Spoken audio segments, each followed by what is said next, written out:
সাগরে মাছ ধরার সময় স্রোতে ভারতের জলসীমায় ঢুকে পড়ায় মহেশখালীর জেলে সেলিমকে ধরে নিয়ে যায় ভারতীয় কোস্টগার্ড। একই পরিবারের আরো 2 সদস্য বন্দী হন ভারতীয় কোস্টগার্ডের কাছে। স্বজনদের হারিয়ে গোটা পরিবারে চলছে হাহাকার। মানে আজি চলি পড়াই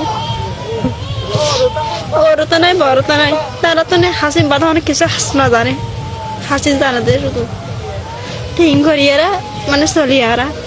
আর এক পরিবারে 3 জন, দুয়া আর বাইছে আর গো আর বাই মানে আর বাইছে দুনুমার বাইয়র হন মানে কি আর গিয়া না ভাই। এই 3 জনের মতোই মহেশখালীর 53 জন জেলে ভারতে বন্দী আছেন। তাদের প্রত্যেকের বিরুদ্ধে অভিযোগ জলসীমা লঙ্ঘনের। এই ঘটনার পর থেকে আতঙ্কে আছে বন্দী জেলেদের পরিবারের সদস্যরা। তারা জানায় কিভাবে স্বজনদের ফিরিয়ে আনবেন সে ব্যাপারে কারোর সঙ্গে যোগাযোগ করতে পারছেন না। অনেক খোঁজাখুঁজির পরে জানতে পারলাম যে বোটটা ভারতে নিয়ে গেছে। তা আমরা ভারতে প্রশাসনের সহযোগিতা যা দরকার তা নিয়েছি।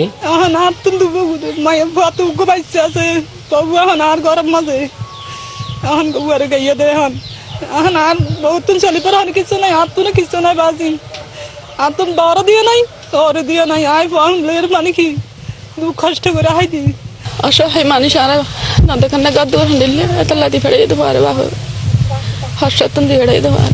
এদিকে বোট মালিকরা জানিয়েছেন বন্দী কেউই স্বেচ্ছায় ভারতীয় জলসীমায় প্রবেশ করেনি। মাসিকের মতো বঙ্গোপসাগরে গিয়ে ওরা কিছু কুয়াশার কারণে অথবা কোনো দুর্যোগের কারণে যদি ভারত সীমান্ত কাছাকাছি যায় ওরা কোস্টগার্ডে এসে এদেরকে নিয়ে যায়। ওখান থেকে ওরা আরো বেহাল দশা। এখন ওখানে ভারত ওরা বন্দী হয়ে গেছে, কিন্তু পরিবারগুলো এখানে নিশ্চয়। বোট মালিকরা আরো জানান মহেশখালীর 53 জন সহ পুরো দেশের 107 জন জেলে ধরে নিয়ে গেছে ভারতীয় কোস্টগার্ড।